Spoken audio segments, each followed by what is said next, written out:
What makes a job green? How can companies go beyond lip service when it comes to sustainability? I'm Patricia Mirasol, a multimedia producer at BusinessWorld. In this B-side episode, I speak with Christopher C. de la Cruz, Chief Executive Officer of the Philippine Green Building Council, about how companies can ensure the success of their sustainability efforts. We also talk about the mindset shift necessary to transition all jobs into green jobs. What are the most in-demand green jobs here in the Philippines? Most of the time kasi when we talk about green jobs, especially in the labor sector and the employers, they would think that these are new positions created to help solve the climate crisis. Well, that's one. These are, of course, climate advisors, the rise of the chief sustainability officers, so on and so forth. These are new creations, jobs created to fulfill a specific need, in the corporate sector to help solve the climate crisis. However, there is a particular focus in transitioning existing jobs to green jobs. So if you would ask me, so what are the jobs in the building sector that are green jobs? It's still the architect, it's still the engineer, it's still the facility manager, it's still the developer. However, it becomes a green job when there's a shift already in the mindset, for the professional to consciously make an effort to use the current positions they're in to solve the climate crisis. Now, when it comes to demand, of course, this will be driven by the corporate sector, by the developers, them wanting to build, say, greener buildings, whether it's for commercial and residential, when sectors. Now, when developers make this decision, most of the time, a chain reaction, and it was driven by a change of mindset of consumers. So it's like you and me. One day we decided to be more sensitive to the environment, and then those who are supplying us whatever it is that we need, whether it's in terms of products that we buy in the market or the homes that we buy or we lease, this is a trigger for businessmen, the developers, to create products that we are seeking for. This leads to hiring green architects and then the green engineers. Pero it doesn't end there. Sabi nila, if the design is green, what's the next step? Let's look at the life cycle. So, dinesign siyang green. But when it gets built, we need to talk to the same contractors. So now we're looking for contractors who has a change in mindset already. So who are the contractors who's conscious in executing the design in a resource-efficient manner, in a manner that actually contributes to the climate solution? Coming up with the design, whether you did it on paper to be green, building it is another kasi story. You can get two different contractors with two different mindsets. It still gets built, but the process of building it will be very different.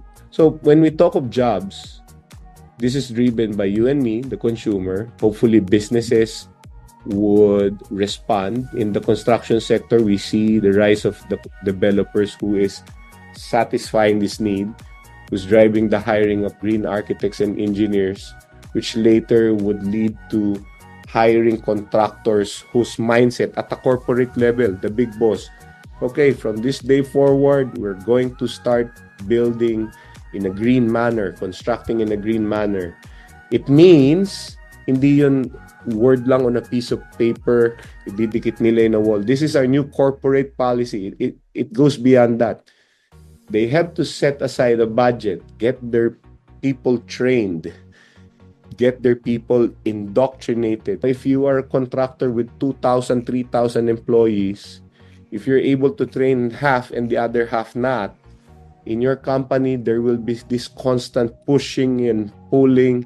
people trying to pull them back into the gray, and then the greenies are going to pull them to going to green. What you need is to see companies who have not just sent out a message, we're going to be a green company. This is not just a policy. This is not lip service. We're actually training everyone. We want to ensure that the execution of our buildings with our employees, they are moving forward in lockstep. All along, I thought that green jobs are new because this green economy is new. And in fact, when I think of the green economy, the top two things that come to mind are solar panels and electric vehicles.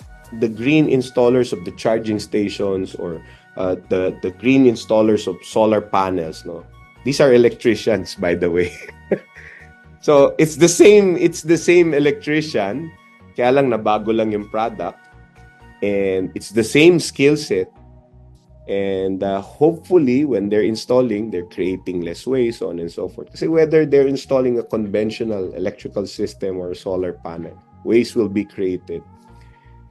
Even if you're installing solar panels, but if you're wasteful in your action, I still don't call that a green job. How does PHILGBC support a green economy? Like, for instance, here in the Philippines, do you have any clients that ask you for help as to training their employees on how to become green?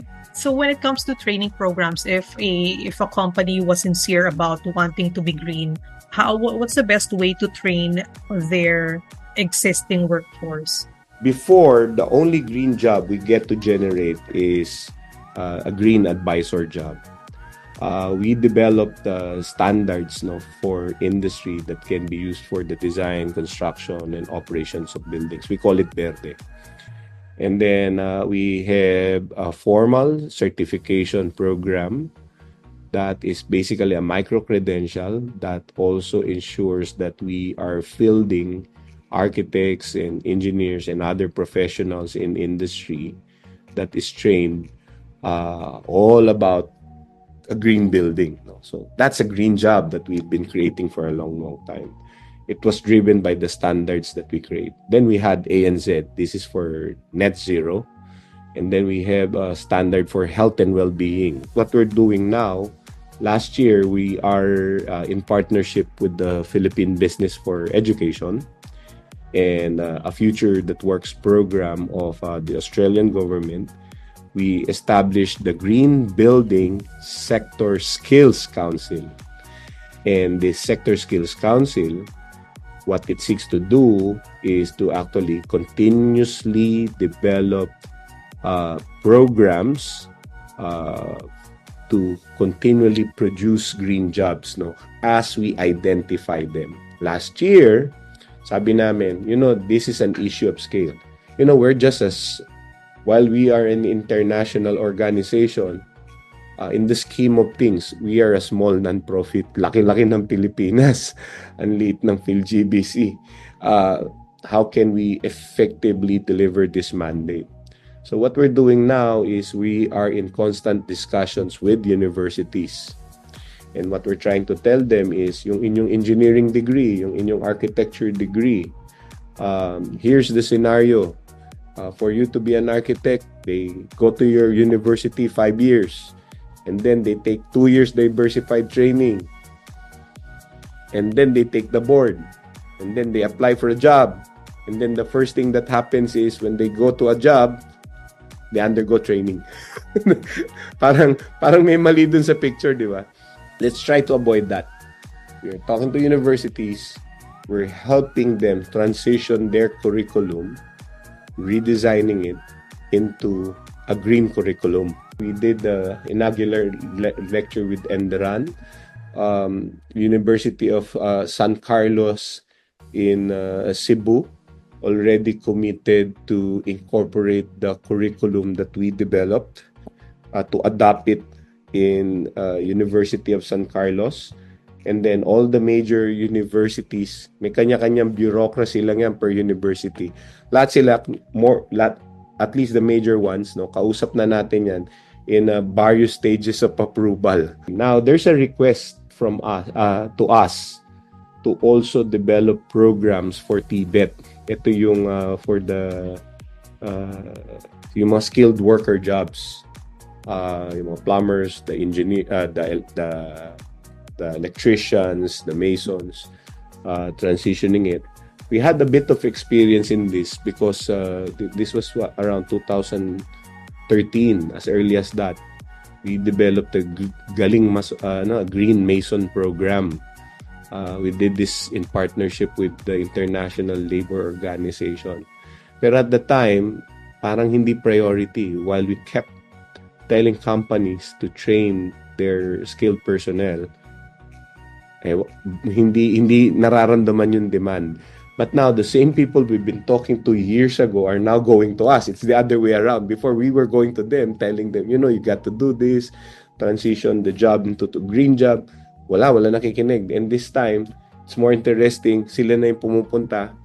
But we're willing, able, and ready naman. The materials are here. Sabi namin, well, we were just waiting for you. No, the material is here. So kung ano man job yan, we can help create even bespoke programs to transition existing jobs in your company into greener jobs. Name some of these contractor companies that are interested in this for you to develop jobs for PVET. For example, the NEO Group, Robinsons, the Aboitiz Infra Capital, Artalan, the major ones, who's undergoing Verde certification. Ang training kasi across the board yan. Once upon a time kasi they thought, if we have a green building professional, he'll take care of everything. But syempre, moving forward, they realize, this is going to be an easier job if we are going to make sure that we have trainings across the board to make the transition happen. What type of government do you think needs to be we need to have a more thriving green economy? I've been in this position for 19 years already, and what I learned, government takes a long time to move, pero when they finally get it, you're gonna have a hard time undoing it. So tiyagain lang natin. Pero pag nailagay naman nila, naman yan, being government, it's gonna be stable, it's gonna be there for a long, long time. The best thing that government can do, without policy and without incentives, that government get themselves certified, that government do it themselves and actually show the way. When I had this job before, I was pleading to the hearts of the seniors, whether in the public sector or in the private sector. Sabihin sa inyo, be kind to the planet, so and so, take care of the bears kind of storyline. Didn't work. I transitioned the storyline into the economic storyline. Your business will be earning more if you're green because green makes sense. Sometimes it works, sometimes it doesn't. Gamitin mo yung threat of the law. There's a government mandate that says this and this and this. We should be doing this. You end up sounding like an activist.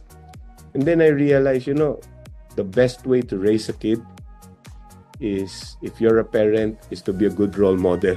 So ngayon, ang sinasabi ko lang sa kanila, you gotta do it. We have Central Bank do a green building project. They already made an announcement late last year. They recently had their project certified. Took a long time. Mahirap i-transition ng Central Bank. Pero hopefully, itong main dito sa Ross Boulevard, hopefully, sabi nila, teka muna, ba't yung main office?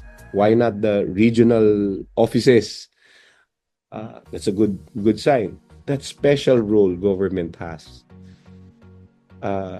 Hindi ko nasasabihin policy, hindi ko nasasabihin incentive. Talagang it's really being a good father to the country, Be a good role model. You do the greening, you outline it with training, you outline it with programs, sincerely show them how to actually do green buildings. This would easily help in transitioning the whole country for greening. Companies have to train everyone in the organization. Otherwise, there will be a constant push and pull between those who imbibe green practices and those who don't. Moreover, when you continuously look at how to lower the amount of energy you use at your job, you end up using less resources and creating less waste. That's what makes a job green. This has been another episode of B-Side. Subscribe now and enjoy industry insights on Philippine business and beyond.